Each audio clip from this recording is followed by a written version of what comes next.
नहीं मिला। वो 33% महिला खाली SC/ST किया है। ये अपने अनुसार अंदाज लगा लिया SC/ST किया। अभी जो एक बिल पेश हुआ है कहाँ पे? न्यूज में। फिर न्यूज में कौन सा न्यूज देख लिया? इंस्टाग्राम पर ये नहीं देखे तो व्हाट्सएप न्यूज मत देखा करो। अभी नहीं दिया। कौन सा बिल पेश हो गया? बिल का नाम बताए थे, मैं जल्दी बता दूं।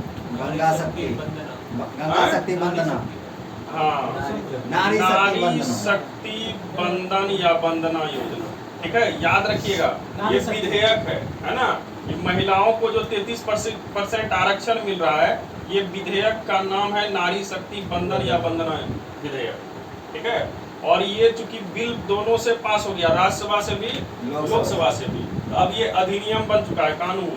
तो अब जो भी राज्यसभा में आए या लोकसभा में या इधर विधानसभा में जो चुन के आएगा, लोकसभा और विधानसभा में, उसमें महिलाओं के लिए कितना सीट आरक्षित रहेगा? 33%। महिला कहें, इसमें कोई OBC SC/ST नहीं, सब शामिल होंगी। ठीक है, कुल महिला कितना? ये सीट रिजर्व हुआ, मतलब इनके सीट पर तुम नहीं जा सकते हो। हाँ, अधिक से अधिक जो, ठीक है, इतना सीट रिजर्व रहेगा। क्लियर? तो याद रखिएगा, क्या पेश हो गया? हाँ सर, पेश हो गया ना। लागू कब से होगा? नया जो जनगणना होगा, ठीक है, नया जनगणना के बाद बताए थे, होता है डिलिमिटेशन, परिसीमन, जिसमें क्या होता है? हाँ, सीट में बढ़ोतरी होगा, जनगणना के बाद परिसीमन होगा, और उसके बाद ये उसमें ये लागू हो जाएगा। ठीक है, हाँ, तो अभी टाइम है। अभी जो है चुनाव होगा 24 में, उसके बाद जो है सरकार करवाएगी जनगणना। अभी लंबा फेज है। चलिए, होना कब था? 21 में। ठीक है, लेकिन बढ़ते बढ़ते एकदम अच्छा बढ़ गया। अच्छा सर, जब हार गया बीजेपी तो कांग्रेस आएगा तो हमने लागू करेंगे। नहीं लाएगा तो अपना जो है फिर से एक बिल लाएगा, विधेयक, इसको रद्द करने के लिए। हाँ, 128 106 क्या?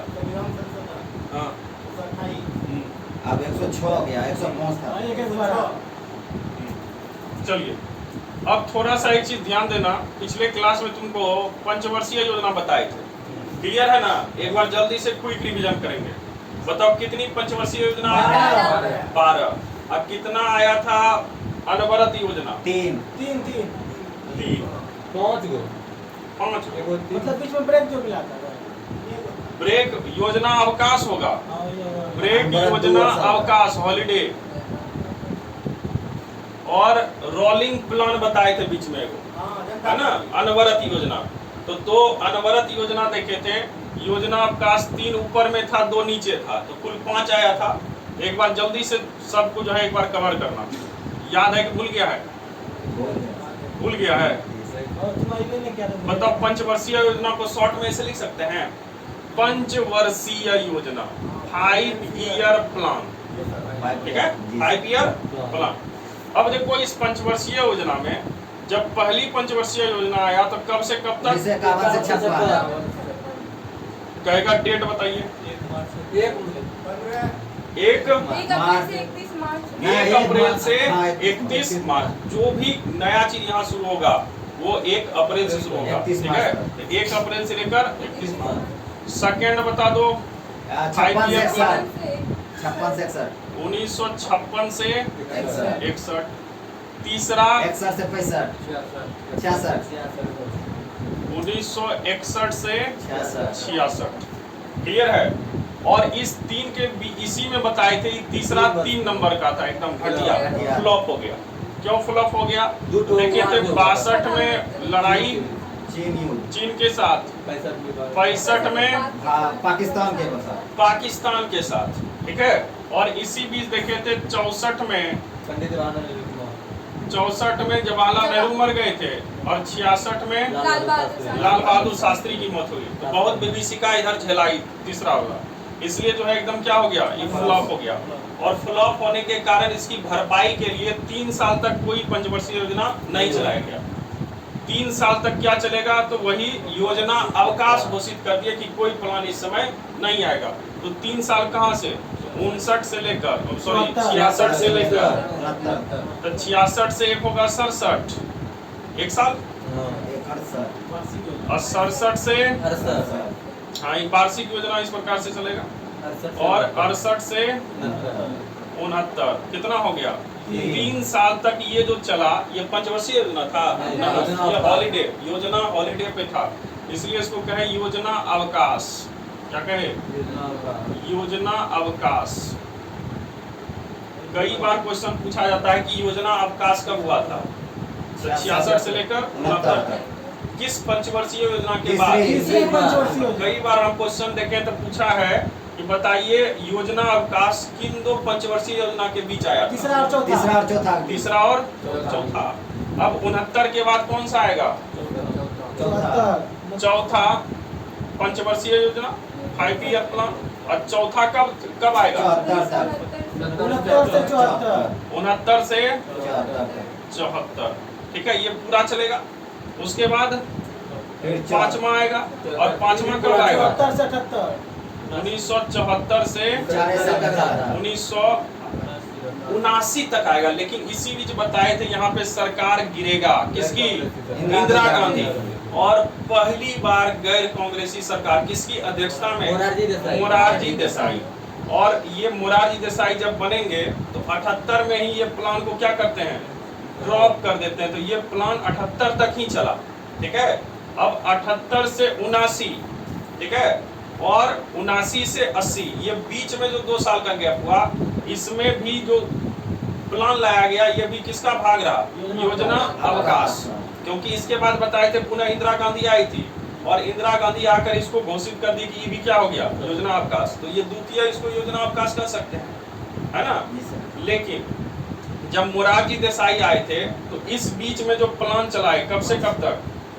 1978 से 80, 79 और 1979 से 1980।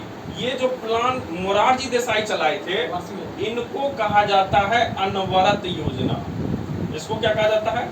अनवरत, या इसी को इंग्लिश में रोलिंग प्लान कहते हैं। क्या कहते हैं? Rolling plan. लेकिन इंदिरा गांधी जब आई तो वो कही रोलिंग फॉलिंग कुछ नहीं है, ये क्या है? दूसरा योजना अवकाश। क्या है? ये भी याद रखना, किसने कहा था रोलिंग प्लान? मोरारजी देसाई। ठीक है, और किसने कहा योजना अवकाश? ठीक है, तो पांचवी यहाँ क्लियर हो गया 80 पर, है ना, अनवरत के साथ। अब बताइए छठी 80 से 85। छठा कब आएगा? 80 से लेकर 85, है ना, 1980 से 85। उसके बाद सातवीं बताइए 1985 से 90। अब यहाँ पे फिर देखे थे डिस्टरबेंस आएगा, और इस बीच में डिस्टरबेंस कब आता है? 90 से लेकर 92 तक। ठीक है, मतलब 1990 से 91 और 1991 से 1992। ठीक है, और इस दौरान जो काल चला, जो भी चलेगा, ये भी क्या है? वार्षिक योजना इस समय चलेगी। और इसको भी हम लोग किस में कन्वर्ट कर देते हैं? अनवरत नहीं, ये भी योजना अवकाश ही, क्या है कि ये एक कांग्रेसी सरकार के समय ही चला था। और इस समय अटल बिहारी जी बताए थे, याद है कि नहीं? अटल बिहारी जी बने थे और उन्होंने इस प्लान को जारी रखा था, लेकिन बाद में इस दोनों को यहाँ पे ड्रॉप कर दिया 5 ईयर को, इसको भी योजना अवकाश ही घोषित किया। तो बताओ, ये पहला, ये दूसरा, तीसरा हो गया। ठीक है, और इसके बाद इसको वार्षिक भी कहते हैं, वार्षिक योजना, है ना। अब बताइए 92 के बाद चलेगा आगे कि नहीं? अब कौन सा आ जाएगा? 8वां। तो 92 से 97, 9वां 97 से 2, 97 से 2002, 10वां 2002 से 2007, 11वां 2007 से 12, 12वीं 12 से 14, 12 से लेकर 12 से 15, 17 तक टर्म था, लेकिन 14 में ही इसको 14 में इसको समाप्त करने की घोषणा हो गई, और इसके स्थान पर 15 में आ गया तुम्हारा क्या? नीति आयोग। ठीक है, तो ये बताओ काल याद हुआ कि नहीं? पहले तो एकदम 3 रेगुलर चला, और उसके बाद 3 को क्या चला? योजना अवकाश क्यों चला, कहानी क्लियर है। कभी कभी पूछेगा लाल बहादुर शास्त्री की मृत्यु कब हुई, 1986 कहाँ हुई थी, ताशकंद ताशकंद कहाँ स्थित है,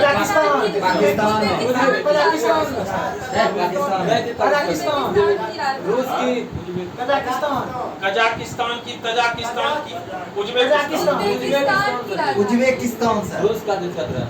उज्बेकिस्तान की राजधानी है ताशकंद, ठीक है। और ताशकंद में समझौता हो रहा था भारत और पाकिस्तान के बीच, और वहीं पे इनका देहांत हुआ था, कल भी बताए थे, सब ध्यान रखना, ठीक है। तो ताशकंद, ये पहले ऐसे प्रधानमंत्री हैं जिनका जो है मृत्यु भारत के भूमि पे नहीं, विदेशी भूमि पर हुआ, है ना। और मरने के बाद इनको क्या मिला, नोबेल पुरस्कार, तब क्या मिला, भारत रत्न मिला है, ठीक है। तो याद रखिएगा, मरणोपरांत भारत रत्न पाने वाले एक ये भी है, प्रथम व्यक्ति है ना, प्रथम व्यक्ति प्रथम व्यक्ति नहीं, अभी और सबको भी मिला है। ये एक प्रधानमंत्री है जो मरणोपरांत इनको क्या मिला, हाँ याद रखना, नोबेल नहीं कर, नोबेल बहुत बड़ा हो गया, ठीक है। तो भारत रत्न, भारत का सर्वोच्च सम्मान, क्या नाम है, भारत रत्न, इनको दिया गया था, ठीक है। उसके बाद चौथा तो एकदम चलेगा, लेकिन चौथा फुल चलेगा, पांचवा क्या हो जाएगा, हाफ ही चलेगा, एक पहले ड्रॉप हो जाएगा, है ना। और उसके बाद 2 साल में 78 से लेकर 80 तक जो प्लान चलेगा उसको अनवरत योजना, रोलिंग प्लान के नाम से जानते हैं। उसके बाद छठा और 7वां पूरा चला। अब फिर यहाँ देखें 90 के बाद ये 2 साल फिर अवकाश हो गया, ठीक है। और इसके बाद 8 से लेकर 12 तक रेगुलर, ठीक है। बताओ क्लियर है, कोई तरह की दिक्कत, जल्दी बता दिए। पहली पंचवर्षीय योजना किस मॉडल पर आधारित, अरे गधा बताए थे, HD मूवी देखेंगे ना। उसके बाद तीसरा चक्रवर्ती था कि गॉडगिल था, गॉडगिल, चौथा गॉडगिल है सर, चक्रवर्ती चौथा गॉडगिल है सर, और चौथा गॉडगिल, क्लियर है। तो 3 2 तक याद रखना, उसके बाद इधर का मॉडल याद रखने की आवश्यकता नहीं। दूसरी बात बताइए, प्रथम पंचवर्षीय योजना में किस पर बल दिया गया, दूसरे में उद्योग, तीसरे में, दोनों में, और चौथे में आत्मनिर्भर, ठीक है। 5वां में गरीबी उन्मूलन का नारा था, और 6ठा में इस पर गरीबी उन्मूलन का जोड़ दिया गया, इस पर हटाने की प्रक्रिया पर। और बताए थे किसमें, किसकी वृद्धि दर, किस पंचवर्षीय योजना में अधिक थी, 11वीं, और किसका था कि एकदम घटिया किस्म का चले गया, तीसरा था। बस इतना ही तो याद रखना, ठीक है। और याद रखने की कोई आवश्यकता नहीं है, नहीं है। आगे बढ़ जाए,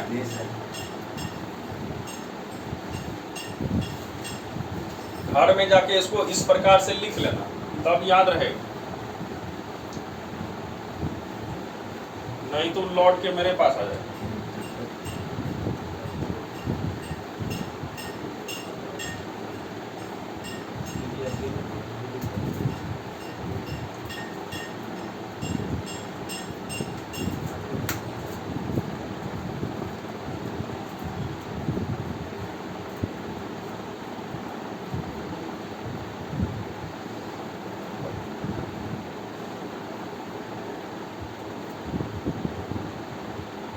सिस्टम से नहीं आया इसमें क्या,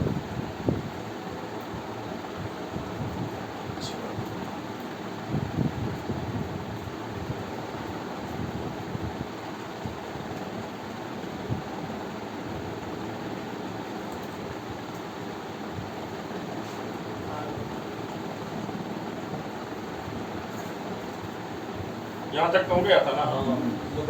नीति आयोग नीति आयोग कहाँ है?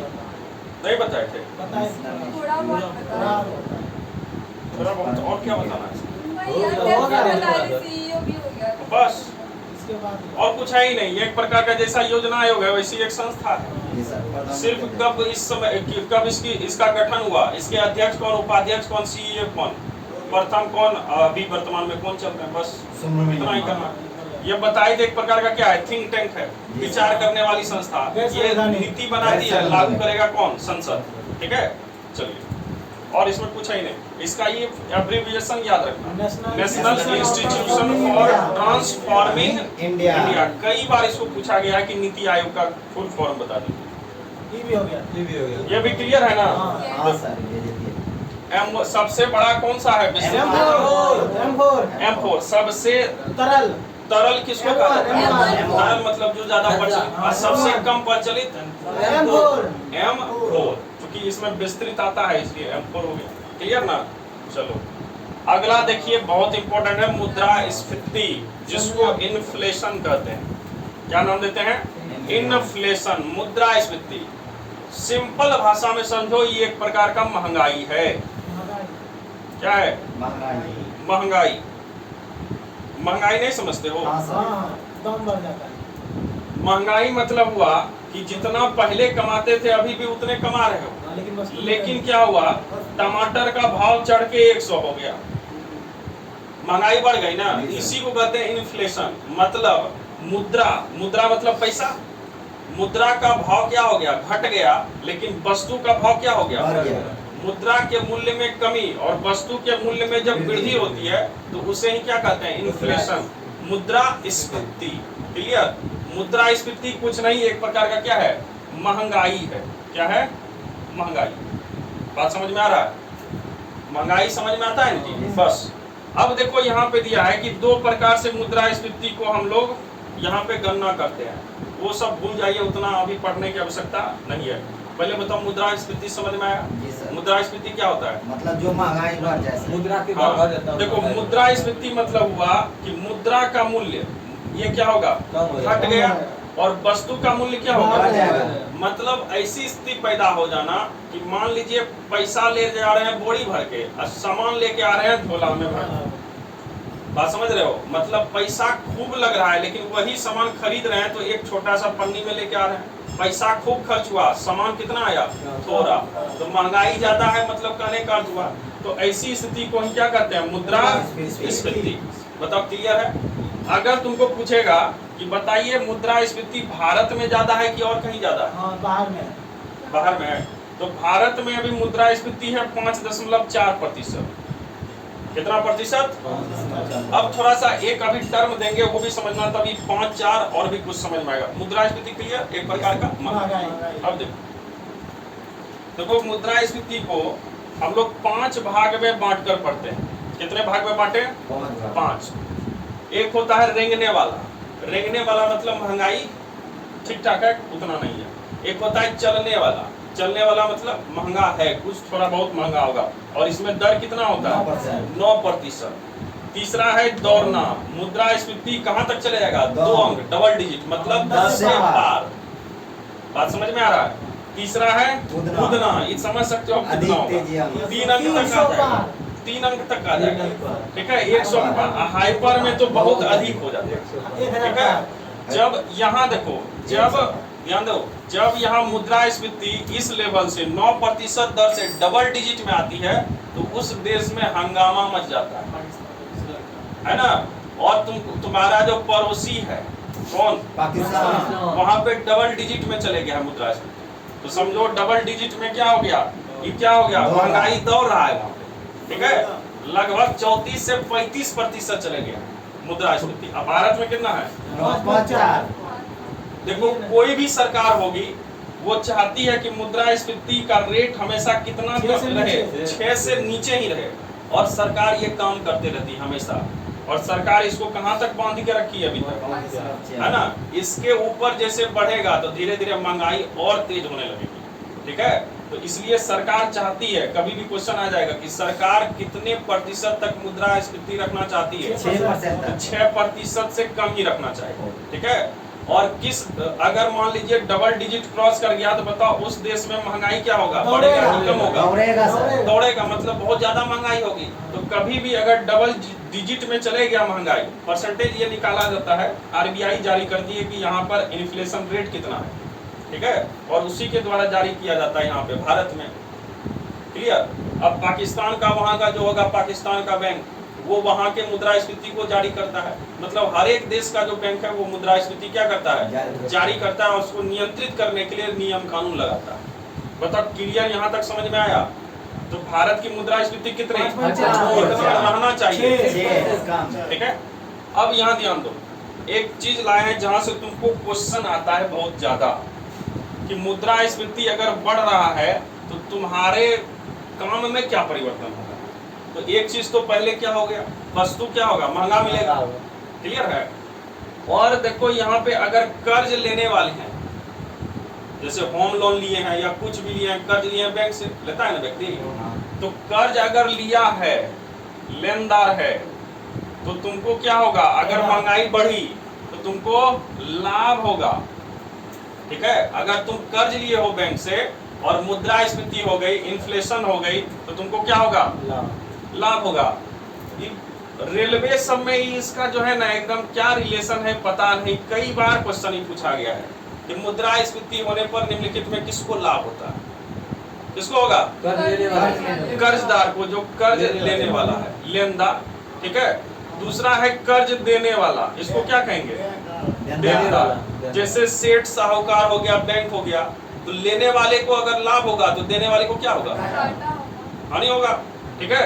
ये दोनों एकदम ध्यान रखना, कई बार इसको पटकते रहता है, कभी ये पूछेगा तो कभी ये पूछ लेगा। तो जब भी पूछेगा लेनदार, कर्जदार, तो समझना लॉ से लेनदार, लॉ से कोई तरह की दिक्कत है, लॉ से लेनदार, लॉ से लाभ। कब, जब मुद्रास्फीति क्या होगा, ज्यादा होगा। बताओ क्लियर है। और जब लेनदार हो गया तो देनदार क्या होगा, ऑटोमेटिक हानि में जाएगा।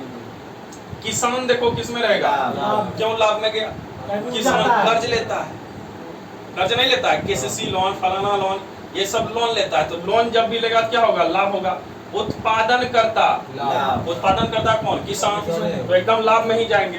ठीक है। रोजगार बढ़ेगा, रोजगार बढ़ेगा। मान लो कोई बिजनेस किए हो, ठीक है, अब पैसा तो तुम्हारे पास बहुत ज्यादा आएगा, कि अभी बताए थे मुद्रास्फीति में क्या हुआ, थोड़ा भरकर पैसा ले गए, एकदम झोला में थोड़ा सा सामान लेके आ रहे हैं, तो जो रोजगार में है तो उसको तो बेनिफिट ज्यादा हो गया, तो रोजगार वाले को क्या होगा, वृद्धि होगी, ज्यादा उन्नति होगी। वेतन वाले को क्या होगा, तो वेतन जो सैलरी वाला है उसका भी सैलरी बढ़ेगा, सैलरी नहीं बढ़ेगा। महंगाई बढ़ रहा है तो सरकार उसको भी सैलरी के द्वारा प्रमोट करती है। सुना होगा 6 पे कमीशन, 7 पे कमीशन, ये क्या है, नाम सुना है, ग्रेड है, 6 पे कमीशन ग्रेड है। वो तो तुम्हारा जो क्या लिखा था 2200 ग्रेड पे, 2400 ग्रेड पे, ये ग्रेड पे हुआ। ये जो 7th पे कमीशन देख रहे हो और 6th पे कमीशन है, ये सरकार समय समय पर अपग्रेड करती है सैलरी वाले को। और जैसे मान लो अभी किसी को मिलता होगा 20,000, मान के चलते हैं, कितना मिल रहा है 20,000, और अगर 8th पे कमीशन आ गया तो उसका सैलरी सीधे हो जाएगा 30,000। बात समझ रहे हैं। ये पूरे सेंट्रली बढ़ता है, मतलब सरकार जब अलग कमीशन बैठाएगी वित्त आयोग के द्वारा, ये कमीशन ये यही चेक करता है कितना महंगाई है बाजार में, और उस महंगाई के अनुसार उस सैलरी वाले को क्या पूरा चीज हो पाता है। अगर इसका आंसर आया नहीं तो इसका सैलरी क्या किए, बढ़ा दिए। ठीक है। तो सैलरी में क्या होगा, हमेशा वृद्धि होगा। कर में क्या होगा, कर, टैक्स, ये भी क्या होता है, बढ़ता है। और सरकार टैक्स बढ़ाकर इस इन्फ्लेशन को कम करना चाहती है। क्योंकि क्या देखो मुद्रास्फीति में क्या हुआ, व्यक्ति बताए बोरा लेके क्या गया था जी, पैसा, मतलब व्यक्ति के पास खूब पैसा हो गया, तभी ना उसके पास इतना जो है हो गया। इसमें मुद्रास्फीति में क्या होता है, मांग बढ़ जाता है, क्या हो गया, मांग बढ़ जाता है, और जो सप्लाई है, सप्लाई मतलब आपूर्ति, कम हो जाता है, ये आपूर्ति घट जाता है। तो कौन सी स्थिति पैदा होगी, मतलब एक ही व्यक्ति है, खरीदने के लिए कोई एक कार गया, मान लो शोरूम में एक ही कार है, उत्पादन अभी वेटिंग है बहुत लंबा चौड़ा, तो देखता होगा कि अगर इसको आवश्यकता है उस व्यक्ति को, तो वो थोड़ा सा इसका महंगाई रेट करके भी खरीद लेता है, देखा है ना। तो मांग पर ही डिपेंड करता है कि मांग अधिक होगा और आपूर्ति कम होगा, तो ये क्या होगा, हमेशा महंगाई बढ़ेगी। ठीक है। मतलब व्यक्ति के पास ज्यादा पैसा होने से भी क्या होता है, मुद्रास्फीति ज्यादा हो जाता है। इसलिए तुम लोग भी सुनता होगा कि अगर सरकार इतना, सरकारें पैसा छापती है तो छाप के सबको बांट दे, क्या दिक्कत है। तो सबके पास तो खूब पैसा आ जाएगा, बांट देगी तो, और फिर क्या हो जाएगा, महंगाई बढ़ जाएगा। तो सरकार इतना बेवकूफ है कि सबको जाके हेलीकॉप्टर से बांट दिए पैसा, है ना। और ऐसा ही एक दिवालिया हो गया था दक्षिण अफ्रीका का। वहां की सरकार हवाई लूटने में क्या की, अपना घर का मशीन सबसे छपा के जनता में बांट दी, महंगाई आसमान छू लिया। ठीक है, तो बात समझ में आया कि पैसा अगर तुम्हारे पास ज्यादा होगा तो वो क्या होगा, महंगाई होगा। इसलिए क्या किए, टैक्स में वृद्धि कर दिए कि ज्यादा पैसा खींच लेंगे तो मार्केट नहीं जाएगा उतना खरीदने। बात समझ गए। तो कर लगा कर भी हम लोग क्या करते हैं, मुद्रास्फीति को कम करते हैं। मतलब क्लियर है। और जब मुद्रास्फीति होगी तो किसको हुआ लाभ, कर्ज लेने वाले, और किसको हुआ नुकसान, कर्ज देने वाले। किसान को क्या होगा, लाभ होगा। और वेतन वाले को क्या होगा, इसमें भी वेतन में वृद्धि हो जाएगी। ठीक है। और इसको कहेगा मुद्रास्फीति कम करने के लिए बैंक क्या करती है, कर्ज बढ़ाता है। तो कर्ज टैक्स बढ़ाएगी। क्या बढ़ाएगी, टैक्स बढ़ाएगी, है ना। ज्यादा टैक्स अब लगेगा। जब ज्यादा टैक्स रहेगा तुम्हारे पैकेट में ज्यादा पैसा रहेगा, बैंक खींच लेगा, लाओ इधर टैक्स। अब पैकेट में पैसा है ही नहीं तो क्या खरीदने जाओगे, है ना। तो महंगाई अपने अपने क्या होगा, धीरे धीरे कंट्रोल हो जाएगा। बताओ समझ में आया। तो दो प्रकार से ही हम महंगाई यहाँ पे क्या कर सकते हैं, कंट्रोल। एक तो टैक्स बढ़ा के, और दूसरा सामान की आपूर्ति करवा कर। अगर सामान ही ज्यादा पहुंचा दिए अब बताओ महंगा होगा, नहीं ना। तो इस सामान की आपूर्ति भी करवा कर हम लोग कर सकते हैं, और दूसरा टैक्स में वृद्धि कर कर क्या कर सकते हैं, मुद्रास्फीति को कम कर सकते हैं। मतलब क्लियर है, आगे बढ़े। अरे क्लियर है कि नहीं, चलो आगे देखिए क्या, विमुद्रीकरण। ये पिछले क्लास में भी बताए थे। डीमोनेटाइजेशन जो मोदी जी आकर कहे थे, रुपया बदल, है ना, 500 और 1000। मोदी जी आए थे ना रात में 2016 में ही आए थे। 16 में आया था, बड़ा जरा। ठीक है। और 500 और 1000 रुपया का कहा था जो है पैसा बैंक में जमा कर दिया। ठीक है। अब देखो तो डीमोनेटाइजेशन, विमुद्रीकरण क्या होता है, जब सरकार जो भी पैसा अभी वर्तमान में चल रहा है, प्रचलन में है, उसको प्रचलन से जब बाहर कर देती है कि मतलब अब वो लीगल टेंडर नहीं रहा, मतलब अब उस पर खरीदने जाओगे तो कुछ नहीं मिलेगा। रिजर्व बैंक हाथ खड़ा कर देती है कि अब मेरा वो पैसा नहीं है, मतलब प्रचलन से क्या किए, बाहर कर दिए। तो उसी को हम लोग क्या कहते हैं, विमुद्रीकरण। मुद्रीकरण, विमुद्रीकरण, डीमोनेटाइजेशन। इससे पहले क्या देखे थे, इन्फ्लेशन, वो मुद्रास्फीति था। मुद्रा का मूल्य क्या हुआ था, गिरा था कि बढ़ा था, मुद्रा का मूल्य गिर गया था, वस्तु का मूल्य हाई हो गया। क्लियर है। तो वो हो गया मुद्रास्फीति, मतलब महंगाई। लेकिन विमुद्रीकरण में क्या होगा कि जो मुद्रा चल रहा है उसी को प्रचलन से क्या किए, बाहर कर दिए, मतलब उसको हटा दिए। क्या कहलाएगा, विमुद्रीकरण। और विमुद्रीकरण अभी इधर लेटेस्ट हुआ है 2016। क्लियर है। जो 500 और 1000 के नोट को हटाकर कितना, कौन सा लाए, 2000 नोट लाए थे। मतलब इसको जो चल रहा था प्रचलन से क्या किए, बाहर कर दिए। मतलब क्लियर है। अगला देखो क्या है, अवमूल्यन। इसको कहते हैं डिवैल्यूएशन, वैल्यू घटाना। क्या घटाएंगे, वैल्यू। देखो ये भी तुमको क्वेश्चन देखे हम बताए थे, याद है ना। मतलब जब कोई देश अपने मुद्रा का मूल्य, है ना, किसी विदेशी मुद्रा के सापेक्ष क्या करता है, कम कर देता है, मूल्य घटा दिए। ठीक है। अब मूल्य जब घटाएंगे तो क्या किए, इसका वैल्यू ना घटा दिए। अब वैल्यू घटाना ही क्या कहलाता है, अवमूल्यन। ध्यान सुनिएगा। जब कोई देश किसी दूसरे देश की मुद्रा की अपेक्षा कुछ समय के लिए अपने देश की मुद्रा का मूल्य क्या किए, कम कर दिए या घटा दिए, उसी को क्या कहते हैं, अवमूल्यन, डिवैल्यूएशन। ये था डीमोनेटाइजेशन, ध्यान देना। डीमोनेटाइजेशन, प्रचलन से मुद्रा बाहर, इसमें क्या किया, मुद्रा का वैल्यू घटा दिया। ठीक है। तो डिवैल्यूएशन हो गया। और ये डिवैल्यूएशन क्यों करते हैं, ताकि इससे से ज्यादा सामान क्या हो, निर्यात कर सकें। ध्यान देना। कभी भी इस प्रकार से क्वेश्चन पूछ देता है कि डिवैल्यूएशन के दौरान देश में किसकी वृद्धि होती है, निर्यात, आयात, दोनों। निर्यात। तो हमेशा हम लोग डिवैल्यूएशन करते हैं निर्यात के लिए, है ना, कि दूसरा देश आए यहाँ पे, क्योंकि उस देश की अपेक्षा हम अपना पैसा क्या किए, कम कर लिए। ठीक है। तो यहाँ से ज्यादा सामान ये खरीद के अपने देश ले जाएगा, नहीं ले जाएगा। ऑफर दिए तो मतलब पहले तुम 1 रुपए में ले जाते थे, अब 1 रुपए में 4 सामान मिलेगा, है ना। तो बता ज्यादा से ज्यादा व्यक्ति आएगा कि जैसे देखा हर एक माल 50 रुपए, हाँ सर। या देखा होगा मॉल में कभी कभी जो सामान खराब हो गया अब उसको बेचना है ना, जो पहले वही सामान 500 में मिलता था वो लगा दिया बाहर में स्टॉल पे 100 100 100, तो कितना भीड़ लगता है। बस वही हुआ क्या जी, डिवैल्यूएशन, समझ गया। मतलब हमारे यहाँ बहुत ज्यादा फैक्ट्री है, बहुत ज्यादा सामग्री बना था लेकिन अब यूज में नहीं है, महंगा था, कोई खरीद भी नहीं रहा है, तो हम क्या किए उसको दाम घटा दिए, लीजिए अब सब ले जाइए, ठीक है। तो अब दूसरा देश क्या करेगा, आके बढ़िया से परचेज करके अपने यहाँ बेचेगा। बात समझ में आया ना। इसी को क्या कहते हैं, मतलब अपनी सामग्री या अपना मूल्य का भाव क्या किए, दूसरे की अपेक्षा कम कर दिए, ताकि ज्यादा से ज्यादा दूसरा क्या करे, खरीदे, ठीक है। तो ये क्या हो गया तुम्हारा मूल्य। और इसमें हमेशा क्या होगा, दूसरा सामान खरीद के लाएंगे नहीं, खाली बेचेंगे। तो इसमें सिर्फ क्या होगा, एक्सपोर्ट होगा, इंपोर्ट नहीं करते हैं। मतलब क्लियर हो गया।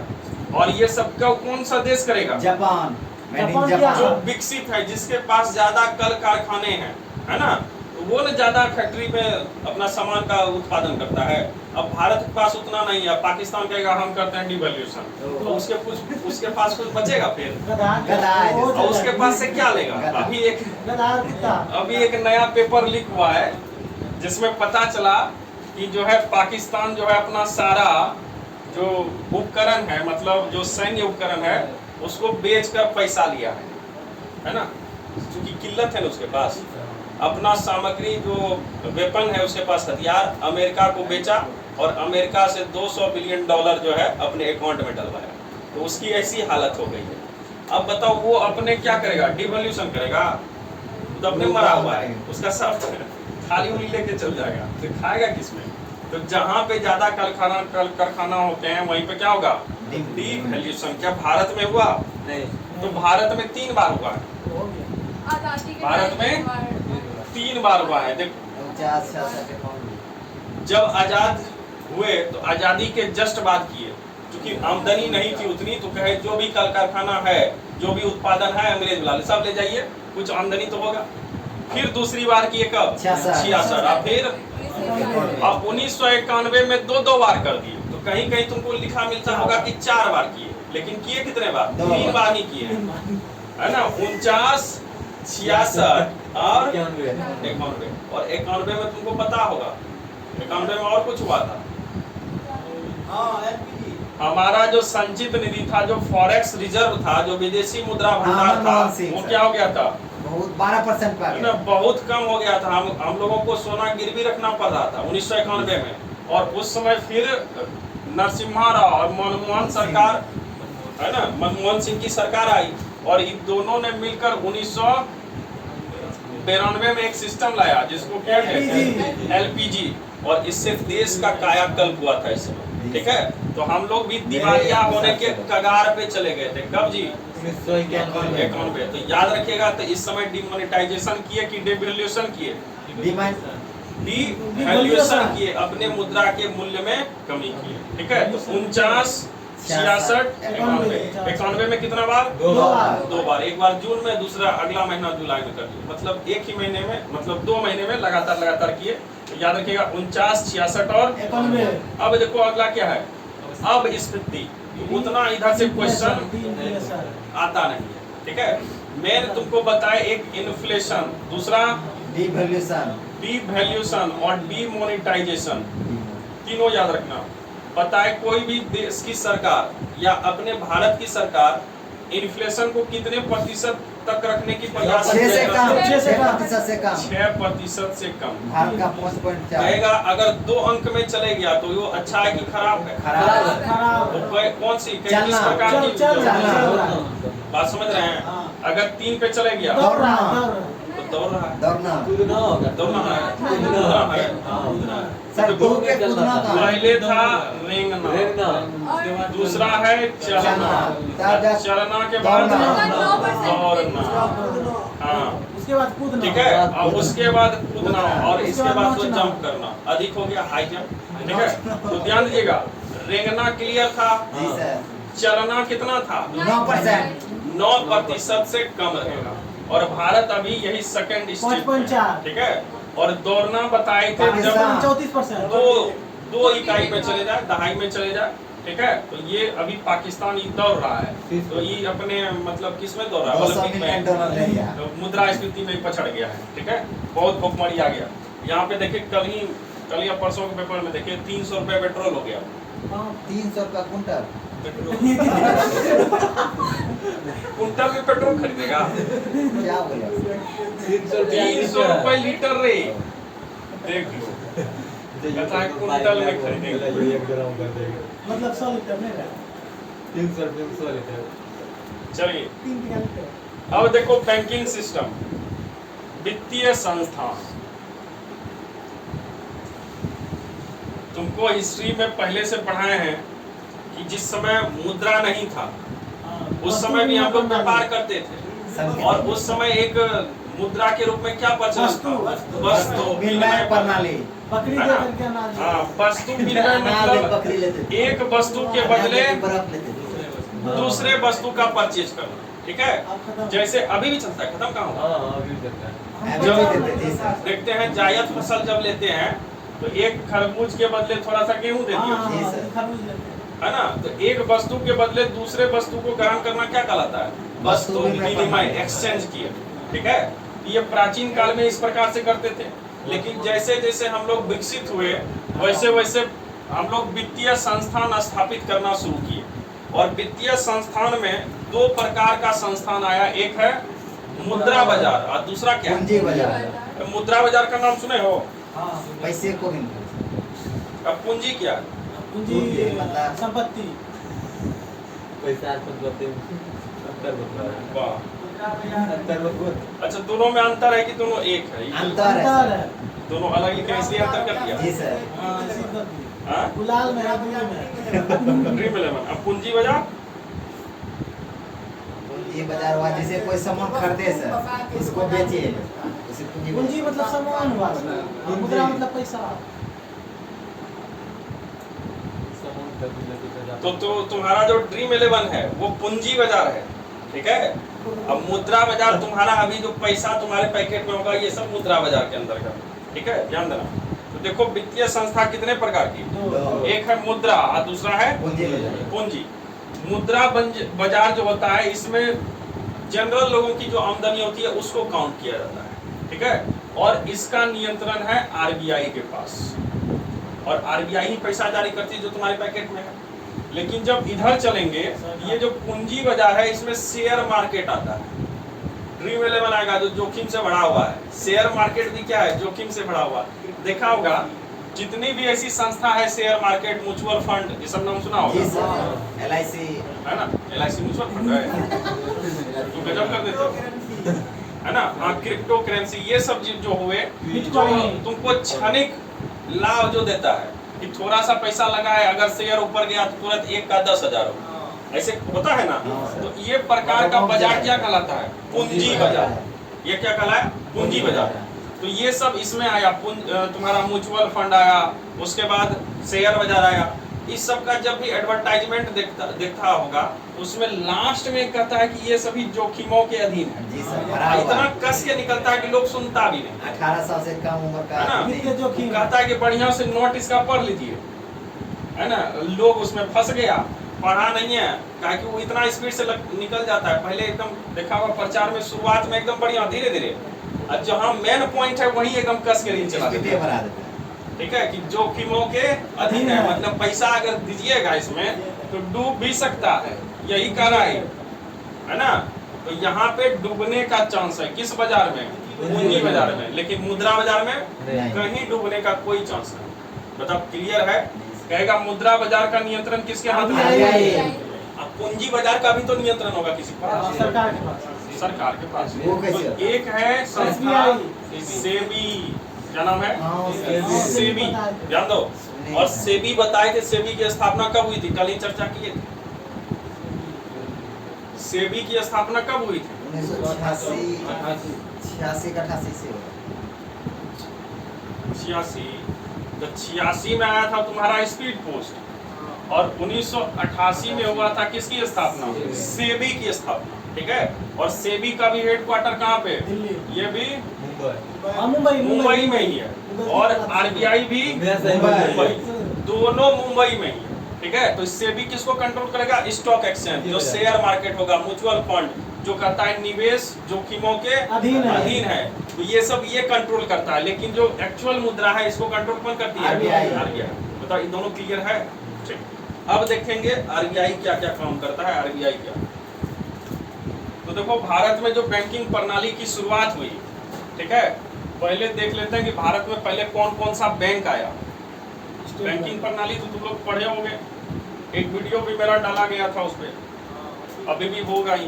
वर्ल्ड बैंक से। देखो बैंकिंग प्रणाली जब शुरुआत हुआ बैंक का भारत में कि पूंजी रखा जाए एक जगह पे और उसका कोई जिम्मेवारी ले, ठीक है, तो उसमें सबसे पहले देखो 1770 ईस्वी में, और इसका नाम क्या था? Bank of Hindustan. ये अंग्रेजों के द्वारा भी चलेगा, भारतीयों के द्वारा इसमें कोई इंटरफेरेंस कभी नहीं आएगा। 81 में देखें अवध कॉमर्शियल बैंक है, ये भारतीयों के द्वारा स्थापित किया गया बैंक था। कौन सा? Awadh commercial bank. लेकिन जब नीचे आएंगे 1894 पंजाब नेशनल बैंक, तो ये भारतीयों के द्वारा स्थापित भारतीय पूंजी से यह स्थापित किया गया बैंक था। कौन सा? पंजाब नेशनल। ये पूरी तरह से इंडिया का पहला क्या हो गया? वाणिज्यिक बैंक कर सकते हो, या भारत का पहला बैंक जो एकदम पूर्ण रूपेण भारतीय था। कौन सा है? Punjab national bank. और स्थापना याद रखना, ये पूछता है, लेकिन कहेगा पहला भारतीय बैंक तो अवध कमर्शियल बैंक, ठीक है। कब? 1881। और 1894 में पंजाब नेशनल, भारतीयों के द्वारा स्थापित पहला बैंक यही है, पंजाब नेशनल बैंक, जिसमें पूंजी भी भारतीयों का ही लगा था। मतलब क्लियर हो गया? आगे चलिए, ये प्रक्रिया सब आगे चलती रही, और इसी समय इसी बीच में 1806 में आया बैंक ऑफ बंगाल। क्योंकि बंगाल के क्षेत्र में बताए थे ईस्ट इंडिया कंपनी बहुत ज्यादा विकास कर रही थी, और वहीं पे अपने पैसे को रखने के लिए कौन सा? Bank of Bengal. 1840 में बैंक ऑफ मुंबई, और 1843 में बैंक ऑफ मद्रास की स्थापना। और जब आगे और चले तो 1921 में क्या किया, ये तीनों प्रेसिडेंसी जो बैंक थी जो अंग्रेज की थी, इस सब को मर्ज करके एक कर दिया, और एक नया बैंक स्टार्ट किया, नाम था इंपीरियल बैंक। कौन सा बैंक? Imperial bank. कहेगा इंपीरियल बैंक कितने बैंक की सहायता से मर्ज से बना? तीन बैंक को मर्ज। कौन कौन? Bank of Bengal, bank of Mumbai और बैंक ऑफ मद्रास, ठीक है। और इसका मर्ज कब हुआ? 1921। और यही आगे चलकर इसी का नाम हो गया क्या जी? एसबीआई। इसी का नाम क्या हो गया? एसबीआई। और एसबीआई नाम कब पड़ा? 1955, जब इस इंपीरियल बैंक का हम लोग राष्ट्रीयकरण किए। और ये राष्ट्रीयकरण पूर्णतः नहीं है, आंशिक है, ताकि तुमको कल बताए थे कि 14 बैंकों का राष्ट्रीयकरण किया गया था। किसके द्वारा? इंदिरा गांधी के द्वारा। कब किया गया था? 19 जुलाई 1969। कितने? 14 बैंक, ठीक है। तो अभी जो 55 में देख रहे हैं राष्ट्रीयकरण किया गया, ये आंशिक था राष्ट्रीयकरण, पूर्णतः आंशिकरण, सॉरी पूर्णतः राष्ट्रीयकरण यहाँ पे नहीं था, ठीक है। तो कहेगा इंपीरियल बैंक की स्थापना कब, और इसको एसबीआई में कब कन्वर्ट किया गया? तो 55 से। क्लियर है? आगे बढ़े। अब ध्यान दो इधर का, ये व्यक्ति को पहचानते हो? सत्यकाम दास। देखो आरबीआई का वही लोगो है, लोगो दिख रहा है, नया पुमा लग रहा है। शेड है, पुमा। वो रॉयल बंगाल टाइगर, हाँ, बंगाल जो कि बताए सभी प्रेसिडेंसी बैंक की स्थापना मिलाकर एक स्टेट बैंक। और उसके बाद इधर देख रहे हैं कि ये आरबीआई की स्थापना, ये बहुत पहले ही होगा आरबीआई की स्थापना। और चूंकि अंग्रेज का गढ़ कौन सा था? कोलकाता, मुंबई, मद्रास। मेन जगह तो बंगाल था पहले, ठीक है। तो बंगाल में एक जानते हैं कौन सा? रॉयल बंगाल टाइगर, ठीक है। तो वहीं का एक चिन्ह लिए, यहाँ बीच में देखो पेड़ से निकल रहा है क्या? खजूर का गाछ, ठीक है, खजूर का गाछ। इसमें लिख दिया रिजर्व बैंक ऑफ इंडिया, और इसको शॉर्ट में क्या कहते हैं? आरबीआई। चलिए, अब तुमको याद होगा एक अधिनियम बताए थे, भारत परिषद अधिनियम 1935, याद है? जी सर। और इस भारतीय परिषद अधिनियम 1935 के आधार पर 1 अप्रैल 1935 को आरबीआई की स्थापना हुई। ठीक है, स्थापना से पहले भी चलेंगे, एक समिति बनी थी जिसका नाम था यंग हिल्टन समिति। कौन सा नाम है? Young Hilton. याद रखना इस समिति का नाम, समिति का नाम यंग हिल्टन। और इसी समिति के सिफारिश पर, है ना, 1935 में किसकी स्थापना? आरबीआई का। आरबीआई की स्थापना हुई।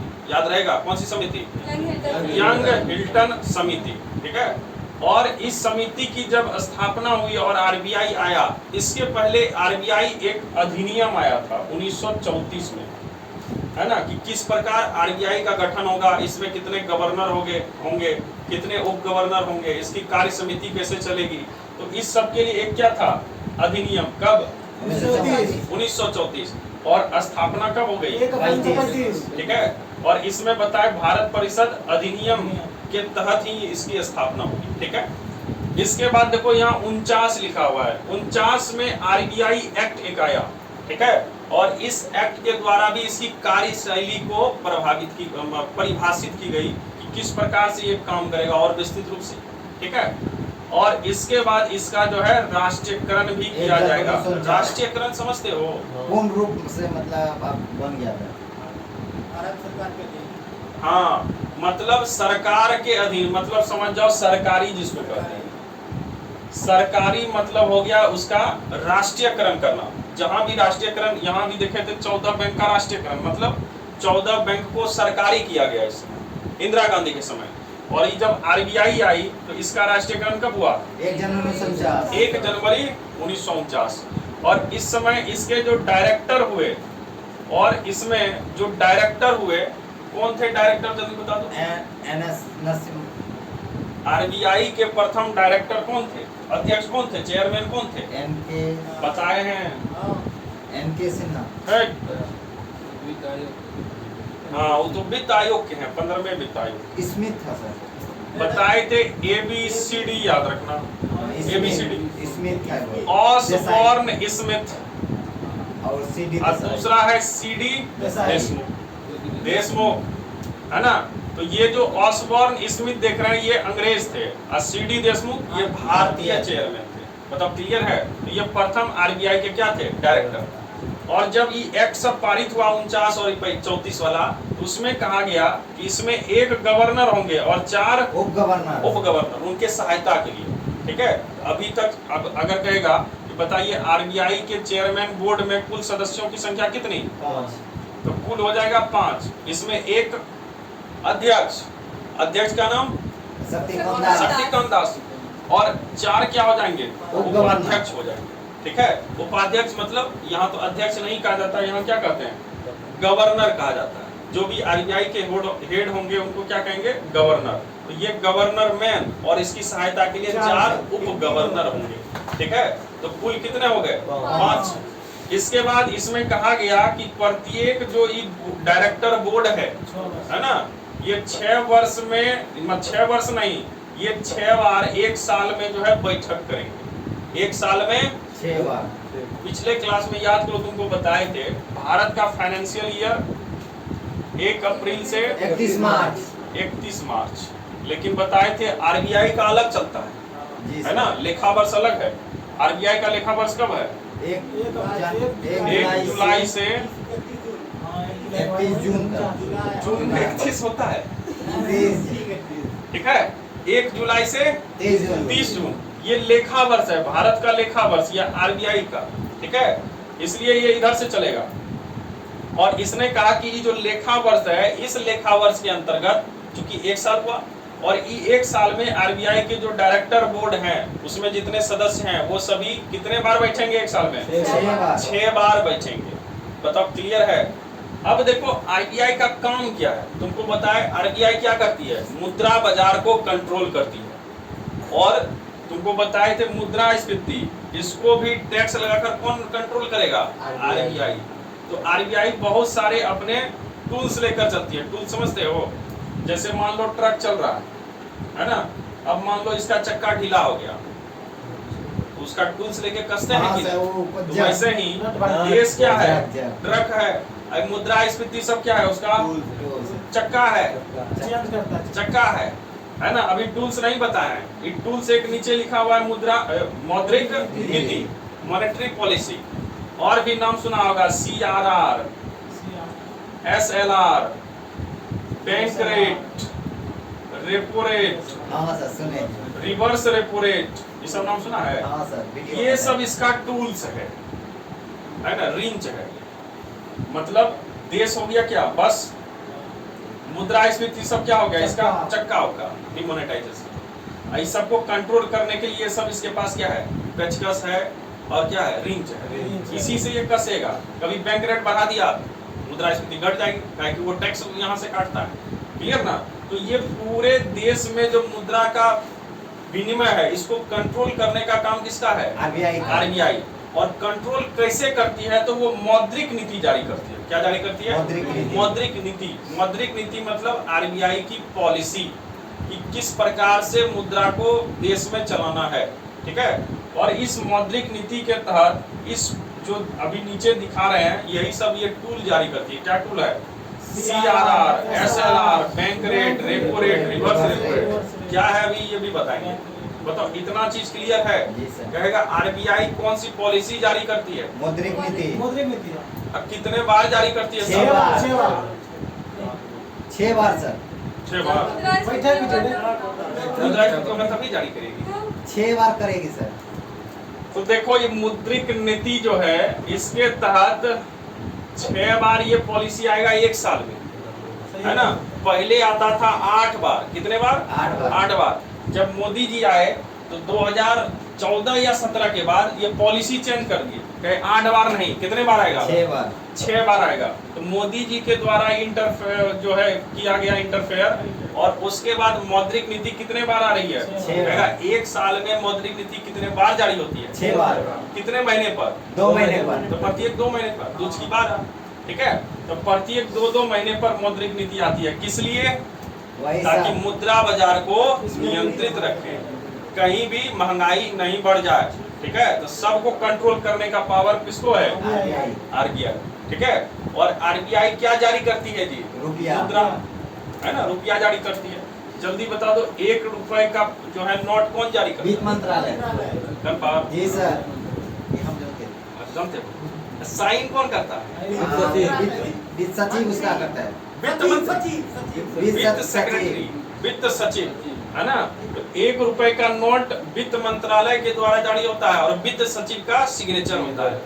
1 से जितना ऊपर का हो गया वो सब RBI जारी करेगा और उस पर सिग्नेचर RBI के गवर्नर का होता है। और वहां लिखा रहेगा, मैं धारक को फलाना रुपए अदा करता हूँ।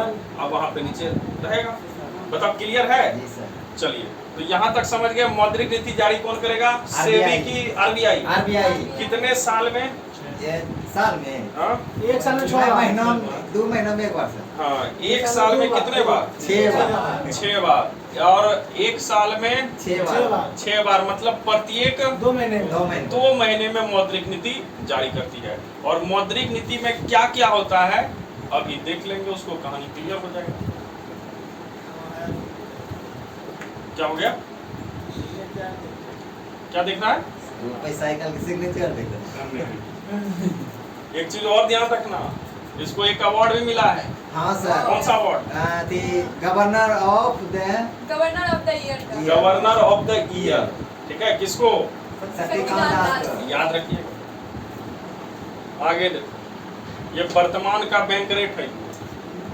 देखो, बैंक रेट मतलब बैंक दर, कर्जा, बैंक दर, सब एक प्रकार का यही है, पैसा कौड़ी का लेन देन होगा। किससे, RBI और बैंक के बीच, है ना। देखो, बैंक दर मतलब हुआ जिस दर पर कोई भी बैंक RBI से कर्ज लेती है ना।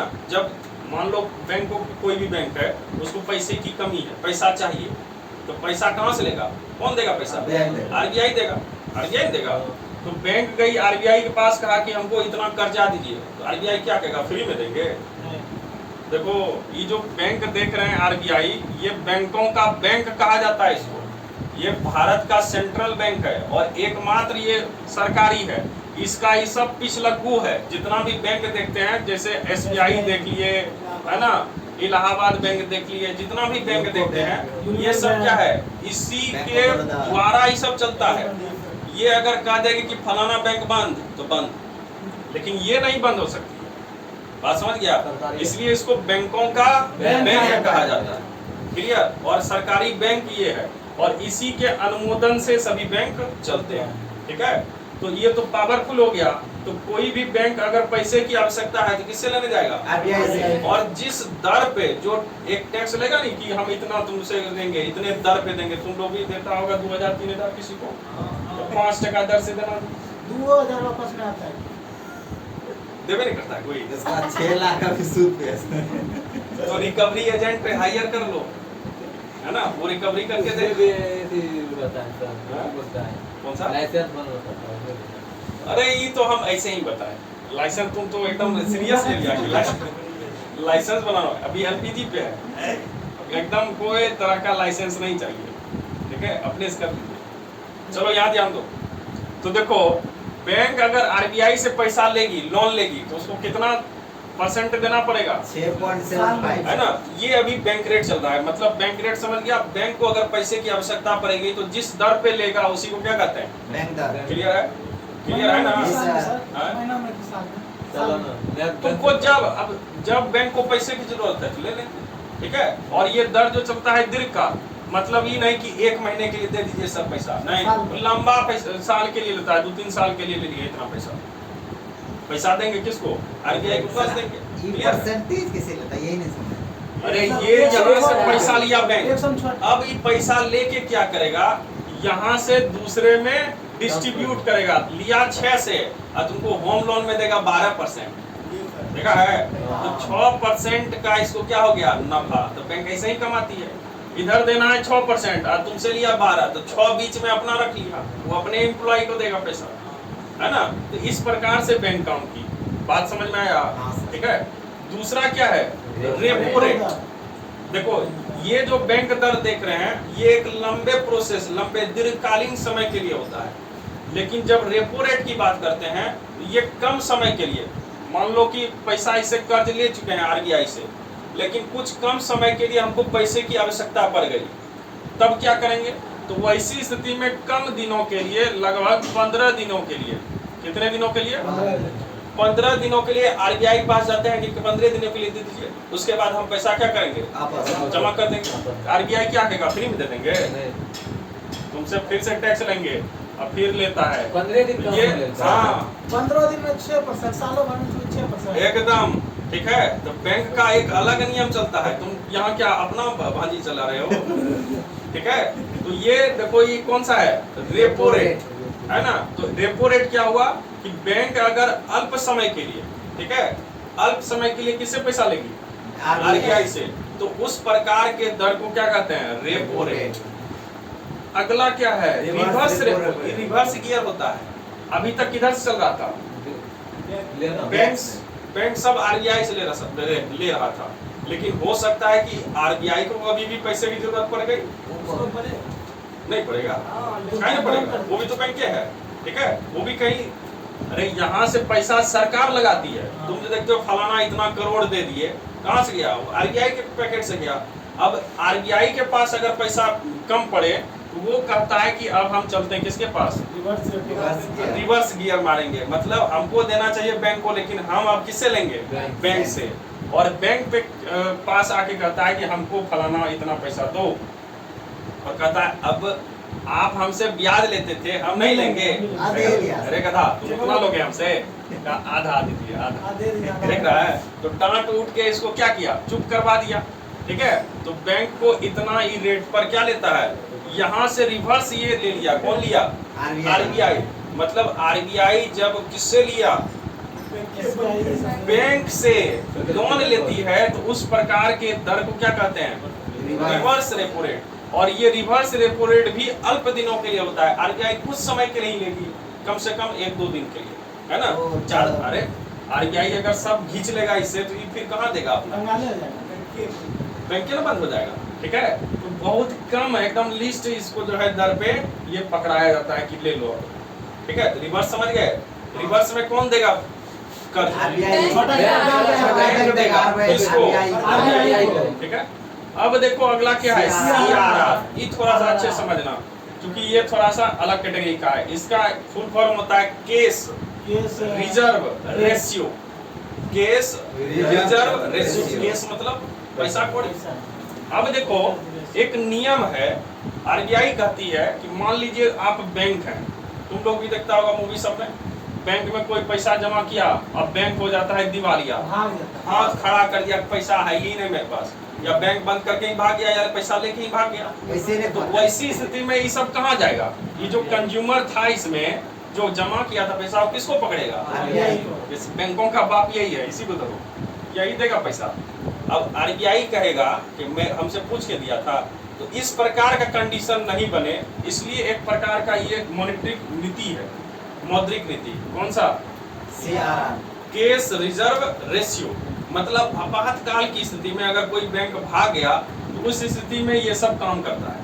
अब ये क्या है, तो देखो जो भी बैंक होगा, चाहे नया हो या पुराना हो, उन सभी बैंक को जितना बैंक में जमा राशि है, जैसे तुम लोग भी जमा करवाते हो, पैसा सब जमा करवाए, सब कहाँ रहा? बैंक के पास है। तो आरबीआई कहेगी कि जितना राशि तुम्हारे पास जमा है उसका एक रेशियो, मतलब एक अनुपात में उतना पैसा हमारे पास रखो गिरवी। अगर नहीं रखोगे तो तुम्हारा बैंक क्या कर देंगे?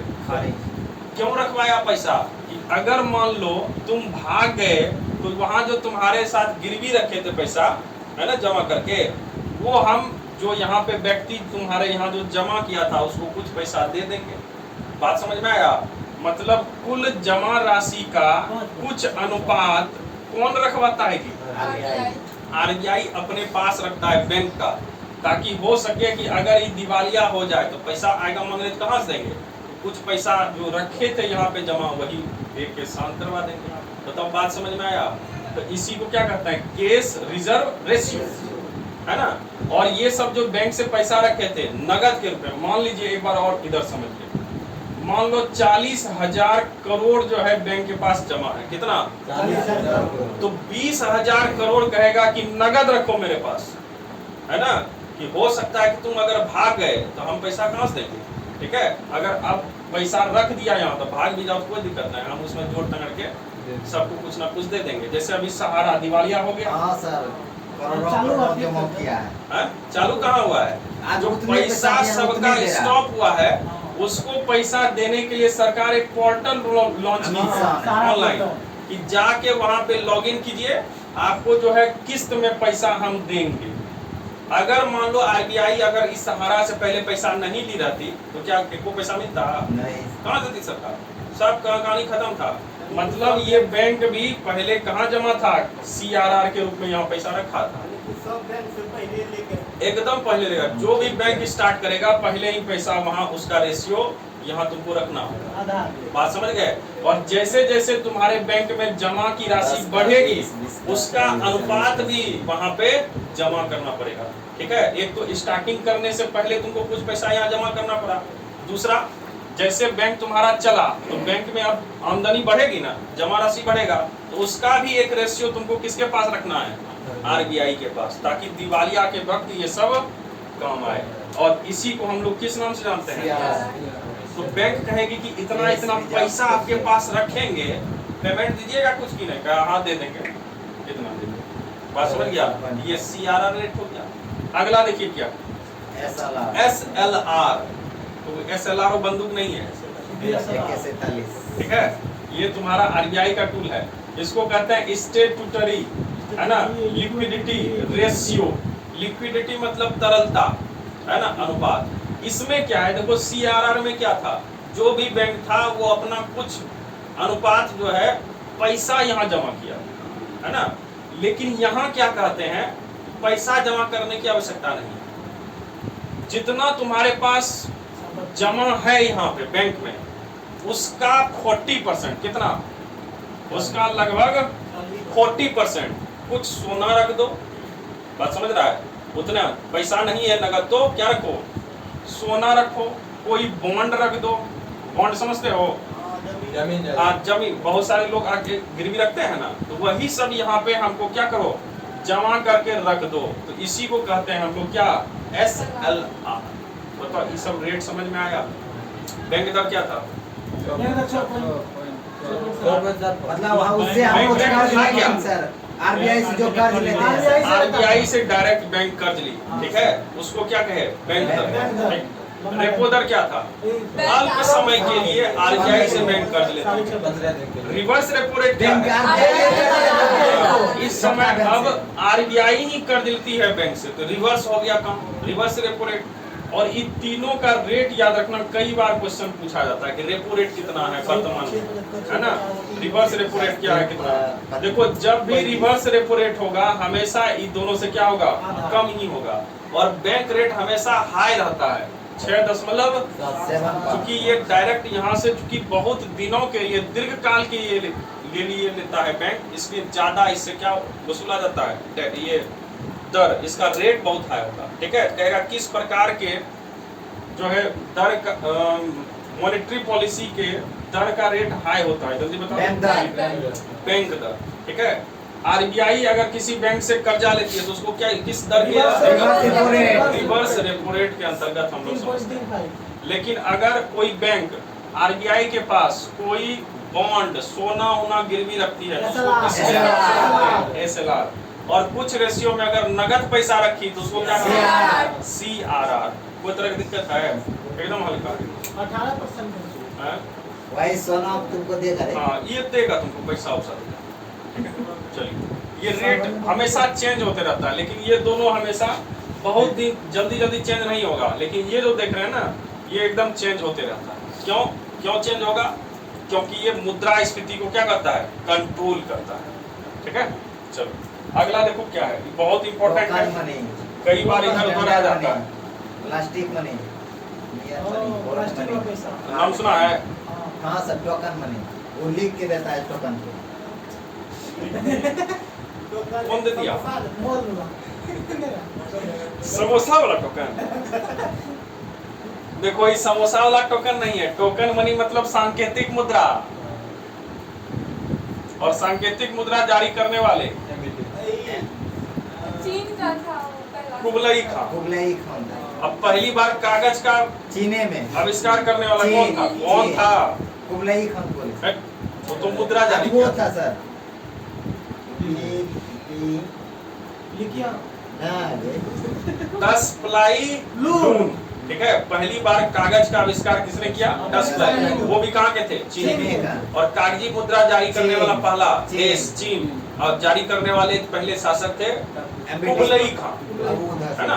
और इधर जब भारत में आएंगे तो भारत में सांकेतिक मुद्रा जारी करने वाले पगला सुल्तान था, रत्नपिपासु, सन की बादशाह, है ना, सांकेतिक मुद्रा, ठीक है। क्या इसका सांकेतिक मुद्रा चला था? नहीं, एकदम फ्लॉप हो गया, वैसे ही चला दिया भूमि में। अभी जो हम लोग पैसा कौड़ी देखते हैं, जो तुम्हारे पास नोट है, वो भी क्या है, एक प्रकार का सांकेतिक मुद्रा। उस मुद्रा को कहेंगे जिस मुद्रा का जो जिस मुद्रा यहाँ जो नाम लिखा है, जो चिन्ह मुद्रा का दिया है, जिसपे छपा है, उसका उतना वैल्यू नहीं होता है। जैसे मान लो अब 2000 का कोई नोट है, क्या इस 2000 का नोट यहाँ लिख दिए 2000, तो ये कागज का वैल्यू है 2000 का, उस पर किसका वैल्यू है? चिन्ह का, सिग्नेचर का, RBI गवर्नर का, मोहर का।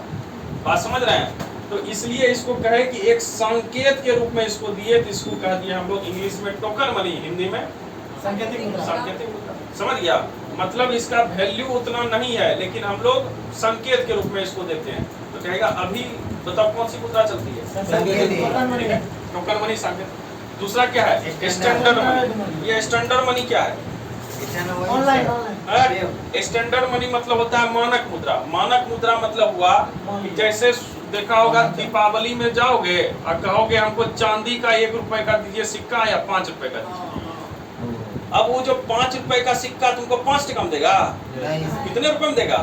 चांदी वाला मान लेते हैं, अब मान लेते हैं 1000 टका में नाप के दिया, तो लिखा था 5 लेकिन दिया 1000, मतलब उसका मानक जो वैल्यू है कितने का है? 1000 का है। कभी भी उसको बेचेंगे तो उतना मिल जाएगा, है ना। तो इस प्रकार के मुद्रा को कहते हैं स्टैंडर्ड मनी। मतलब एक्चुअल में उसका उतना क्या होगा, भाव होगा। बात समझ में आया? ठीक है। अगला देखो क्या है, प्लास्टिक मनी। प्लास्टिक मनी क्या? ATM card. हाँ, जो डेबिट कार्ड है, क्रेडिट कार्ड है, ये सब प्लास्टिक मनी होता है। प्लास्टिक होता है ना कार्ड, तो इस प्रकार के मनी को क्या कहेंगे, प्लास्टिक मनी। एटीएम में ले गए तुरंत पैसा मिल गया। ठीक है। अगला देखिए, नियर मनी क्या है? ये ऑनलाइन ऑनलाइन वो तो डिजिटल मनी हुआ। नियर मनी मतलब होता है वैसी मुद्रा, ध्यान दो, जो आसानी से मुद्रा में कन्वर्ट हो जाए। नहीं समझा? जैसे मान लीजिए कोई तुम्हारे पास जमीन है, अचल संपत्ति, अब उसको बेचेंगे तो आसानी से नहीं बिकेगा।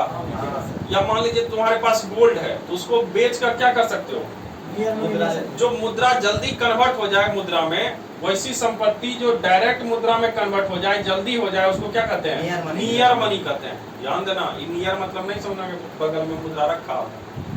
नियर मनी समझ में आया? जो आसानी से मुद्रा में कन्वर्ट हो जाए उसको क्या कहेंगे, नियर मनी। क्लियर है? अगला देखो क्या है, हॉट मनी। ये सब बहुत क्वेश्चन पूछता है। हॉट मनी क्या है? मतलब तावा पे चढ़ा के उसके बाद टमाटर लेने जाओ। हॉट मनी मतलब एक्चुअल में तो कहेंगे गरम मुद्रा, लेकिन ये गरम मुद्रा नहीं है कि ऐसे गरम करके इसको बेचा जाएगा। हॉट मनी मतलब होता है वैसी मुद्रा जिसमें पलायन करने की दर अधिक होती है। पलायन समझा? पलायन मतलब गायब हो जाना। मतलब जैसे मान लीजिए शेयर मार्केट का तो नाम सुना होगा? नहीं, यहाँ पे देखता होगा कुछ सेकंड में पैसा लगा, यहाँ टिप टिप दिखा रहा था, देखा ना, रेखा उखा वाला यहाँ दिखा रहा है, लोभ में लगा कि ऊपर जाएगा, लगा दीजिए 10,000 पैसा लगा है, अब देखिए तुरंत ही नीचे आ गया, घाटा हो गया कि नहीं, है ना? तो जहाँ तुरंत मुद्रा क्या हो जाए, पलायन। अभी लगाए थे 10,000, अब मिलेगा 5,000, मुद्रा गायब, है ना? तो शेयर मार्केट में जो मुद्रा होती है उसको किस प्रकार की मुद्रा के नाम से रखते हैं, हॉट मनी, जो जल्दी पलायन कर जाए। मतलब क्लियर है? भारी है? अगला इम्पोर्टेंट है, ध्यान देना, hard and soft. Hard money. और ये हार्ड सॉफ्ट क्या है? हार्ड मतलब सोना चांदी, सॉफ्ट मतलब नीचे गया ऊपर जाएगा। हार्ड मतलब देखो, हार्ड मनी मतलब होता है ये एक प्रकार की विदेशी मुद्रा, मतलब वैसी मुद्रा जो विदेशी बाजार में जिसका मांग ज्यादा हो, डॉलर, है ना? हाँ, जैसे डॉलर। देखो, कोई भी देश है जो अंतरराष्ट्रीय व्यापार करता है दूसरे देश के साथ, किसमें, डॉलर में करता है, नहीं करता है? तो डॉलर एक प्रकार की कैसी मुद्रा हो गई, हार्ड करेंसी, उसको हार्ड मुद्रा कहेंगे। हार्ड मुद्रा मतलब जिसका मांग ज्यादा हो, विदेशी बाजार में जिस मुद्रा की मांग क्या हो, ज्यादा हो, उसको क्या कहेंगे, हार्ड मुद्रा। और जिसका मांग नहीं हो, जैसे पाकिस्तान की मुद्रा, कौन कहेगा कि जमा कीजिए इसको, कहेगा? नहीं कहेगा। ये सब सॉफ्ट मुद्रा हो गया। डॉलर, यूरोपीय यूनियन वाला मुद्रा, ये सब क्या हो जाएगा, हार्ड मुद्रा हो जाएगा, जिसकी मांग ज्यादा। क्लियर है? चलो बताओ, ये सब क्लियर हो गया। टोकन मनी क्या था? संकेतिक मुद्रा, जैसे 10 रुपए, 20 रुपए, 200 का स्टैंडर्ड मनी, सोना चांदी, सोना चांदी का सिक्का हो गया। Plastic money, ATM card, near money, खेती, हाँ, जो भी बॉन्ड के रूप में, प्रतिभूति के रूप में है। हॉट मनी, शेयर मार्केट में पलायन जो जल्दी कर जाएगा। और हार्ड मुद्रा, विदेशी बाजार में जिस मुद्रा की मांग ज्यादा होती है उसको हार्ड मुद्रा कहे, जैसे डॉलर। इधर शॉर्ट मनी, जिसका मांग, जैसे पाकिस्तान में। चलो, ये थोड़ा सा ध्यान देना का है कि इधर एग्जाम में पूछा गया।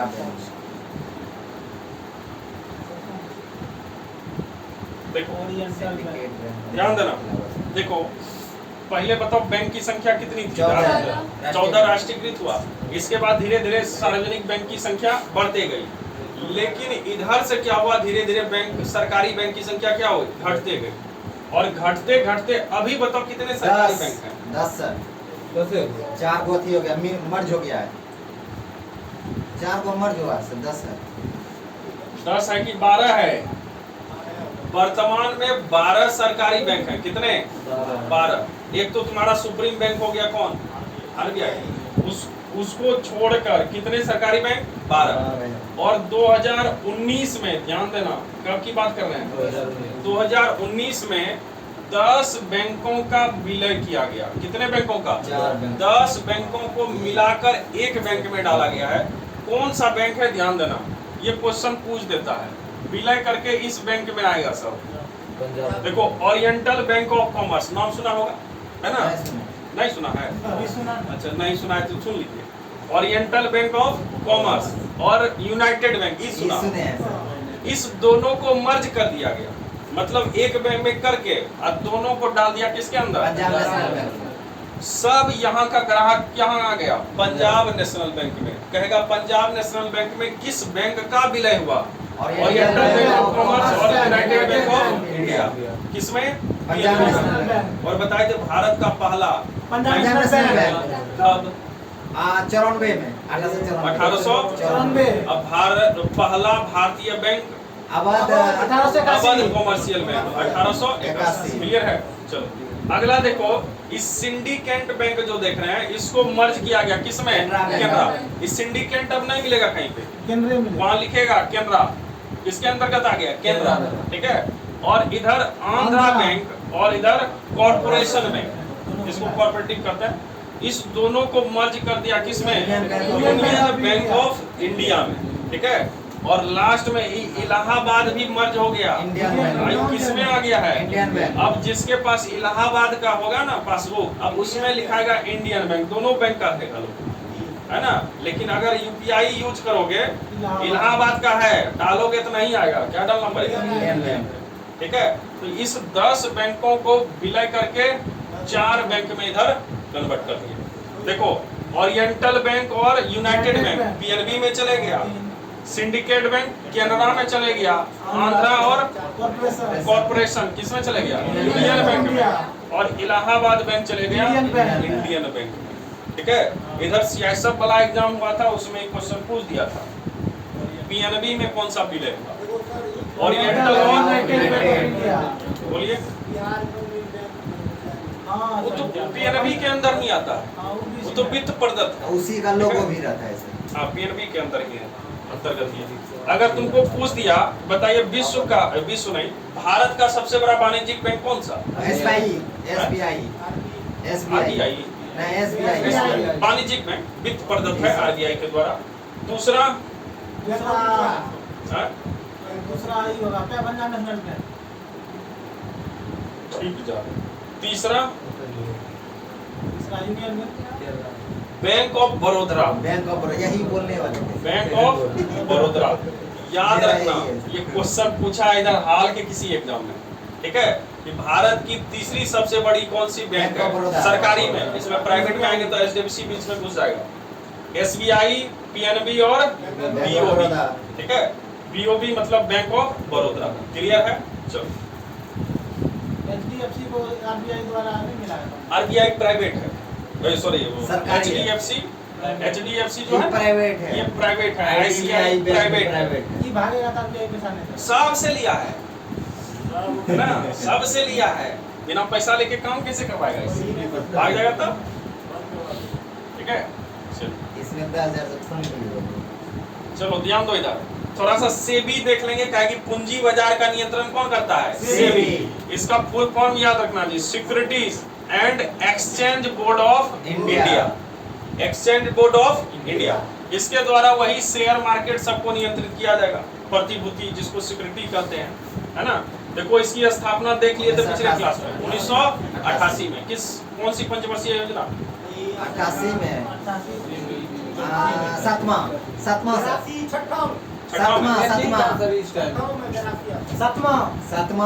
जी सर, सातवां। तो 7वीं पंचवर्षीय योजना में इसकी स्थापना। और 86 में देखे थे कौन सा? Speed post. दोनों याद रखना।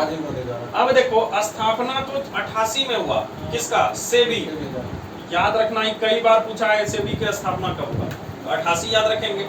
लेकिन एक समिति है नरसिम्हन समिति, याद करो, बैंकिंग सुधार, याद करवाए थे अर्थशास्त्र में। एक बार बढ़िया से उसको एग्जाम देने से पहले एक बार पूरा देख लेना, ताकि एक क्वेश्चन आने का चांस वहां से रहेगा। एकदम आता है। देखो, नरसिम्हन समिति के सिफारिश पर 1992, कब से? 1992 से ही काम करना शुरू किया। देखो, स्थापना कब हुआ था? 88 में। काम कब से शुरू किया? 92। किस समिति के आधार पर? नरसिम्हन समिति। नरसिम्हन समिति। इसका हेडक्वार्टर कहाँ? ये भी मुंबई।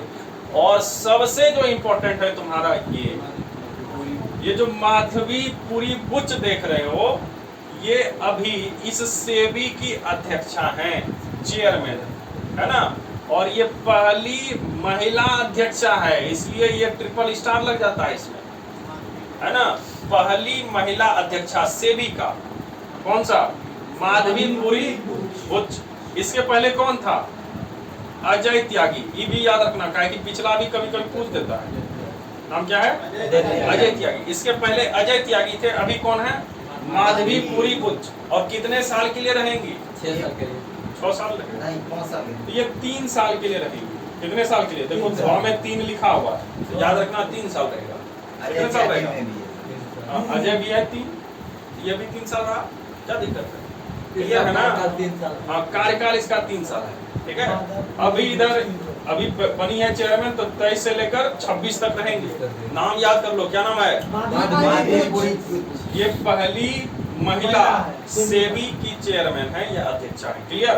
अब यहाँ पे देखो थोड़ा सा नाम आता है, नाम सुना होगा, BSE, NSE, Bombay stock exchange, नाम सुना है ना, जहाँ पे शेयर मार्केट का उतार चढ़ाव होते रहता है। तो बॉम्बे स्टॉक एक्सचेंज, इसका भी नियंत्रण कौन करेगा? SEBI. NSE, national stock exchange, इसका भी कौन? सब सेबी। यहाँ पे देख रहे हो एक नाम लिखा है बुल और दूसरा लिखा है बियर, नाम सुना होगा, बुल और बियर। एक को कहते हैं तेजड़िया और एक को कहते हैं मंदरिया। मंदरिया नहीं, मंदरिया। अभी तेजड़िया को कहे बुल और मंदरिया को कहे बियर। मतलब जब शेयर मार्केट में इसका उछाल होता है, शेयर का उछाल होता है, जिसको कहते हैं बुल, सांड, तेजड़िया, तेज हो गया। और जब बियर होगा मतलब इसका क्या होगा? गिरावट, तो इसको कहेंगे मंदरिया। मतलब क्लियर है? बस ये तुम्हारा कहानी खत्म। ठीक है। इतना चीज तुमको ध्यान देना है। और एक बार वो समिति देख लेना, कौन कौन सी समिति थी अर्थव्यवस्था। इसी में हम लगा के भेज देंगे उसको। ठीक है, भेज दीजिएगा। चलिए अब बताओ अगले क्लास में क्या पढ़ोगे? इसको ऑफ कर दें।